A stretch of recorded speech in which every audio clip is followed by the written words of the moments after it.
Metal Gear Solid 5 was a bit of a strange beast. It tended to play extremely well, but at the same time, the standard Metal Gear style story that we're used to just wasn't really there. We had characters like Quiet, who it was revealed as half naked because she breathed through her skin. Of course, guys like Skullface, who just turned up and didn't really do anything other than just sort of be there, and we took him out. We didn't feel anything. It's not like he was another Revolver Ocelot or another Liquid Snake or anyone really. He's just sort of there. Releasing amidst tumultuous times, original series creator Hideo Kojima had to unite his team under one vision for the sake of completing the most expensive and experimental installment yet, one that was inevitably hampered by parent company Konami falling apart all around him. It resulted in a game that's easily the best playing Metal Gear by quite a considerable margin, but one that takes a number of creative risks with plot and character elements that ultimately just don't pay off. Some aspects we'll get into were just plain unfinished, with pivotal scenes showed in trailers that the team literally ran out of time pulling together. The Phantom Pain is still one of the greatest games of all time, one of my personal favorites, and an entry that I rank as the third greatest in the entire Metal Gear canon, but there are many things that should have gone another way. I'm Scott from WhatCulture.com, and these are 10 ways that Hideo Kojima should have made Metal Gear Solid 5 The Phantom Pain. Number 10, establish Skullface as a terrifying villain. There's so much wasted potential in the Skullface character. Introduced mysteriously in Ground Zeroes, all of us assumed that his charred face was indicative of Kojima, revealing that he was a previously established character, possibly Volgin, or even Major Zero. In reality, it was revealed that he was an agent for Zero, who'd grown to despise Big Boss, someone who was forever helping build the legend of the perfect soldier, but who was never getting any of the credit. We learned that he'd always been present across Boss's rise to dominance in the likes of Peace Walker, cleaning up after him, even killing for him to get across the notion that the former Naked Snake was indeed some powerful, reputable force on the battlefield. However, almost none of this was brought up or used effectively. The long car ride that you have with him where he dictates his evil plan and mostly just stares you down has no build-up in terms of motivation or Big Boss dealing with the fact that there's been someone watching over him this whole time. We were all too preoccupied in wondering how the hell he was controlling a skyscraper-sized mech that could drop in from space to worry about anything else, and that was a huge misstep. Even if players hadn't completed Ground Zeroes and didn't know about all the horrific rape scenes that Skullface forced Paz and Chico to partake in, that side of his character should have surfaced as an additional motivation to see him brought to justice. Just ask yourself, based on the cutscenes and essential dialogue in the game, the things that you have to read without going deep into the tapes or reading the backstory of him from Ground Zeroes, why is Skullface the villain? Why is he the bad guy? Number 9, do Quiet's motivations and her romance properly. It's only when you look into some of the game's deleted audio that you find evidence of Boss and Quiet's relationship having more than a hint of romance or genuine sexual attraction, outside of Quiet dangling her boobs in his face anyway. In the game, the two meet and have this strangely stilted mutual respect thing going on, but outside of triggering the terribly executed scene where Quiet strips off in the rain, ending with the two of them assuming a very intimate pose, it doesn't really feed into anything outside of her sacrificing herself for Big Boss for no real reason at the very end. Even the idea that the two of them are supposed to be an item only comes from one line of dialogue. She's in love with the legend. Or the way Boss looks to care about her after she almost dies during the mother base infection. It's so close to connoting the age-old phrase from Metal Gear Solid 1 about whether love can bloom on a battlefield, but stays way too wide of the mark. When all's said and done, we know Quiet's dialogue is hampered by the vocal cord parasites restricting her English language use, but she opens up to Code Talker later in the game anyway. Why not have more tapes or cutscenes where we hear her motivations being broken down in conversations with him? Why not genuinely get a sense of how she struggles to decide whether or not what she's doing is right? It would certainly have been more palatable than Code Talker rambling on and on about the minutiae of his research for hours on end. Number 8, explain the Man on Fire effectively. It's a little bit strange that we're kind of okay with a guy being made of hornets helping the Allies win World War II, but a guy throwing fireballs from his fingertips is like too much. But Metal Gear. Whilst the pain can mostly be hand-waved away as a parasitic infection rewiring his biological makeup, the Man on Fire's explanation is that he's actually Colonel Volgin from Metal Gear Solid 3, who was so f***ing annoyed when he lost to Naked Snake that his passion fused with Psycho Mantis' latent power and formed an entity of pure fury. I mean, okay, but you need a little bit more than that.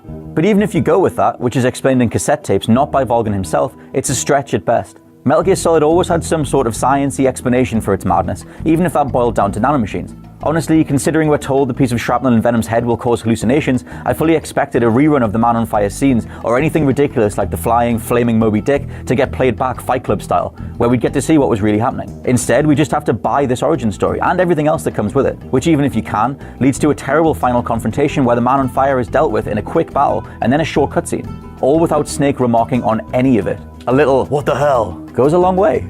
Number 7, lose the near-mute Snake. So let's get on to one of the biggest creative changes that'll never sit right with fans, losing David Hayter as the voice of Snake. It's not that Kiefer Sutherland does a bad job. In fact, if you scour the unused voice files, he actually had a ton more to say. but rather that Kojima wanted to tell a different kind of story than what we're used to. To that end, Hayter wasn't even considered for the role he'd had for almost 2 decades, which we later found out has led to some bad blood between him and Kojima, and for good reason, as Venom's role in the story was essentially to play out as a soulless clone of Big Boss himself.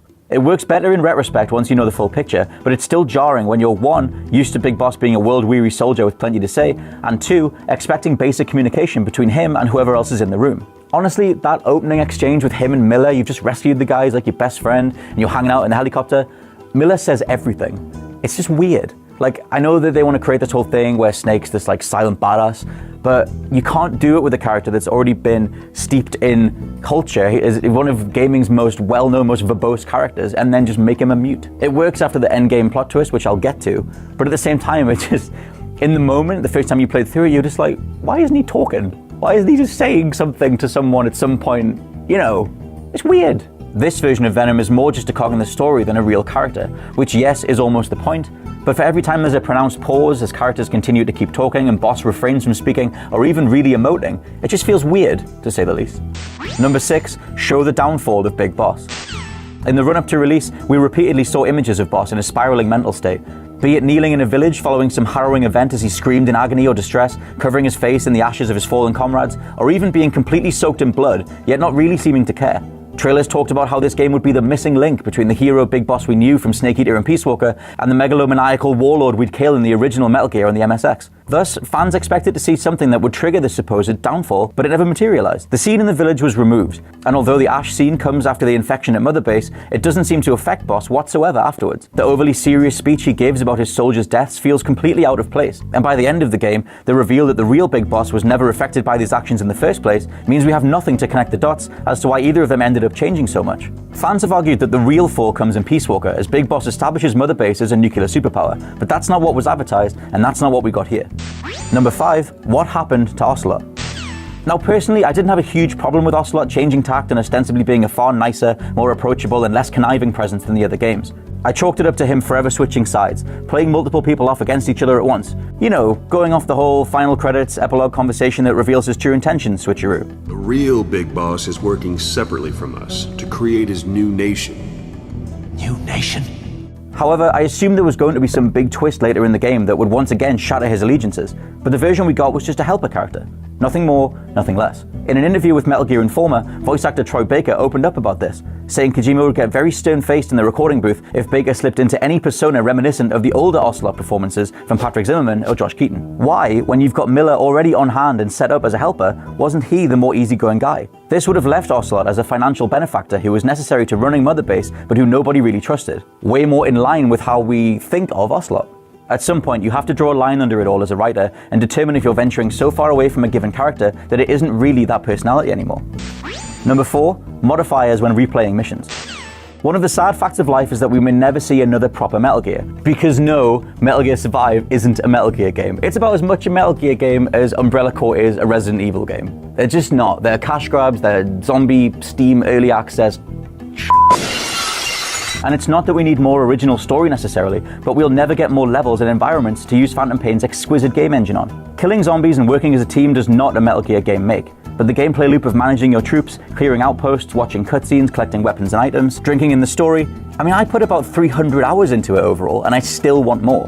And the kicker is, they already hinted it away to give it to us. Optional modifiers pop up towards the end of the game, where suddenly, just like Peace Walker, you're forced to replay levels with different parameters attached, such as taking more damage, or my favorite, the subsistence variant. This forced you to procure all items and weapons on site, really showing off just how elegant and effective the stealth in Metal Gear 5 truly is. It gave the 2 or 3 missions you could play in this mode a whole new feel and lease of life, and it's something that should have been made available for the entire game. Yes, you can strip down Snake's equipment and send him in with almost nothing, but you'll still have a few items, and it just doesn't have the same effect. We should have had a bank of modifiers available on Game's End, just for the sake of providing an excuse to rerun these already spectacular levels with a new challenge.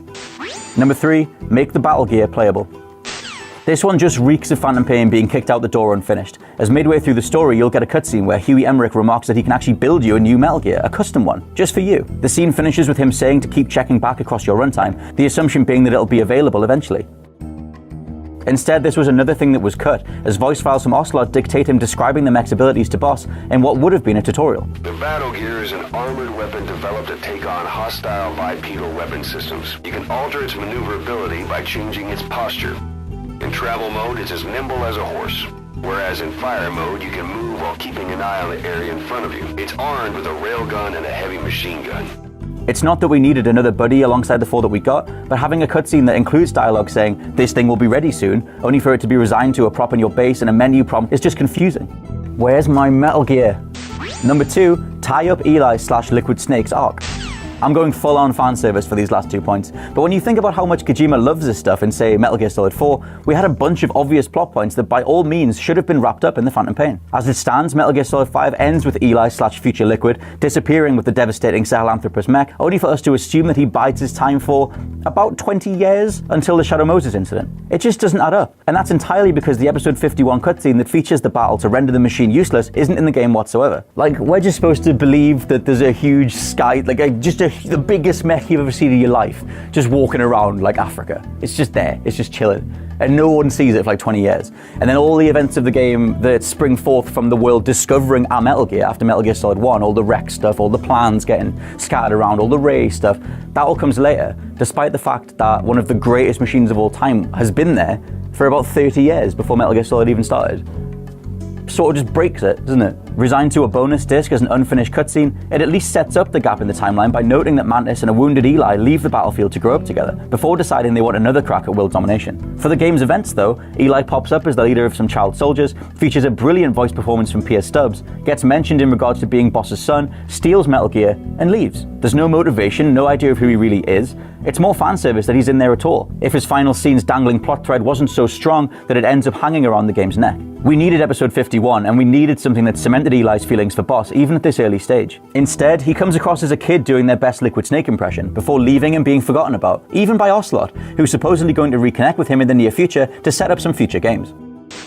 Number 1, bring back Solid Snake with David Hayter's voice for the ultimate ending scene. We all thought this was going to happen, and you have to believe Kojima and company had it in mind at one point too. The return of David Hayter after all the Kiefer Sutherland nonsense to provide one last look at Solid Snake for the fans. The stage was already set in the game's final cutscene too. We'd seen Mother Base become out of heaven as the whole dual bosses thing played out, thanks to their emblems switching if you zoom in on the final scene. Venom is righteously annoyed, and his last scene walking out of his main equipment room to set up shop and fight the Snake from the first Metal Gear that's been sent to kill him. So picture it. Using Metal Gear Solid 5's engine, we remake the opening scene from the MSX Metal Gear. We know that Snake enters out of heaven from the sea, we've seen as much in those original scenes, and it was already mimicked at the beginning of Metal Gear Solid 1 and Twin Snakes. So again, you have that scene of Snake swimming through the water, you have the skull rising underneath him as all those memories of all those early games come flooding back. A much younger, greener Solid Snake climbs out of the water, removes his breathing equipment, looks straight at the camera, and says in David Hayter's voice, Kept you waiting, huh? Cut to black. Thank you for playing Metal Gear Solid 1987 to 2015. That's it. That is how Metal Gear Solid should have wrapped up and concluded. It would have been the perfect note to go out on and the one that the fans deserved, and I have to believe Hideo Kojima at some point thought of. So that's how I would have redone Metal Gear Solid 5. A lot of it's just fixing the things that were glaringly wrong, as well as remixing some plot points. Let me know in the comments what you think, whether it's better, whether it's worse, whether you think Hideo Kojima nailed it first time round and this is all pointless. Bring it all on, I just want to hear. I'm Scott from ModCulture.com, and I'll see you soon.